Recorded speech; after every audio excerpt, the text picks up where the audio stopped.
আসসালামু আলাইকুম বন্ধুরা, কেমন আছেন সবাই? তো আজকে আমি কিভাবে আমার রূপচর্চা করি সেটা শেয়ার করব আপনাদের সাথে। তার জন্য এই যে দেখিয়ে দিচ্ছি, একটি হচ্ছে হার্বালের স্কার্ফ এবং অপরটি মাস্ক। তো সর্বপ্রথম আমি স্কার্ফটি নিয়েছি। স্কার্ফটি নিয়ে একটা বাটিতে আমি এখান থেকে আমার ফেসের জন্য যতটুকু দরকার 1 চামচ পরিমাণ নিয়ে নিব এবং 1 চামচ স্কার্ফ গুঁড়ার সাথে আমি কিন্তু 2 চামচ পানি মিশিয়ে নিচ্ছি। তো পানিটা আপনি দিয়ে নেবেন, যে একটু একটু করে দিবেন, যাতে যদি কম হয়ে যায় তাহলে আর একটু দিয়ে নিতে পারবেন, আর বেশি হলে তখন তো আপনাকে আরও একটু গুঁড়া স্কার্ফ নিতে হবে। ওকে, তো স্কার্ফ দেওয়ার পর আমি এই যে মুখে লাগিয়ে নিচ্ছি। লাগানোর পর কিন্তু অনেকক্ষণ ধরে ম্যাসেজ করতে হবে, প্রায় 2 থেকে 3 মিনিট, বা তারও বেশি করলে আরেকটু ভালো, সর্বোচ্চ 5 মিনিট পর্যন্ত এটা ম্যাসেজ করতে হবে।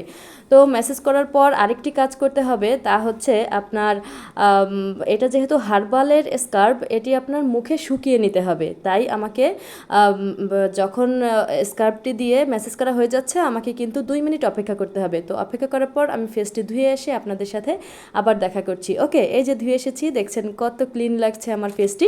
এবার আমি ফেস প্যাকটি ইউজ করব। তো ফেস প্যাকটি খুলে নিলাম। এরপর এখান থেকেও আমি প্রায় 1 চামচের মতো নিয়ে নিচ্ছি, যেটা আমার ফেসের জন্য দরকার। নেওয়ার পর এতেও আমি 2 চামচ পানি দিয়ে দিব, দিয়ে এটি ভালোভাবে মিশিয়ে নিতে হবে।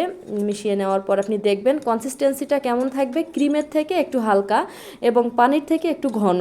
তো এই পর্যায়ে এটিকে মুখে অ্যাপ্লাই করে নিতে হবে। এটি কিন্তু ব্রাশ দিয়ে অ্যাপ্লাই করলে সবচেয়ে ভালো অ্যাপ্লাই করা যায়। তো আমার হাতের কাছে ব্রাশ নেই, তাই আমি এটা হাত দিয়েই অ্যাপ্লাই করে নিচ্ছি। আমি পুরো মুখে সুন্দর করে আমি অ্যাপ্লাই করে নিচ্ছি। তো আরেকটা জিনিস বন্ধুরা, আমার যদি কখনো ফেসে লাগানোর পর মাস্ক থেকে যায়, তো আমি কিন্তু এটা নষ্ট করি না, ওইটা কিন্তু আমি আমার হাতে লাগিয়ে ফেলি, কারণ এতে লজ্জার কিছু নাই। আমি মধ্যবিত্ত পরিবারের মানুষ।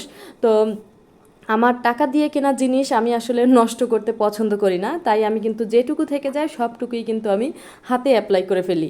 তো এই যে আমি দেখতে পাচ্ছেন হাতে অ্যাপ্লাই করছি। অ্যাপ্লাই করার পর কিন্তু আমাকে অপেক্ষা করতে হবে তো শুকানোর জন্য। শুকানোর পর আমি আসছি আপনাদের সামনে। এই যে দেখছেন আমার ফাইনাল লুক। আমি কিন্তু ফেসটি ধুয়ে এসেছি, আমি কিন্তু কোনো কিছুই লাগাইনি,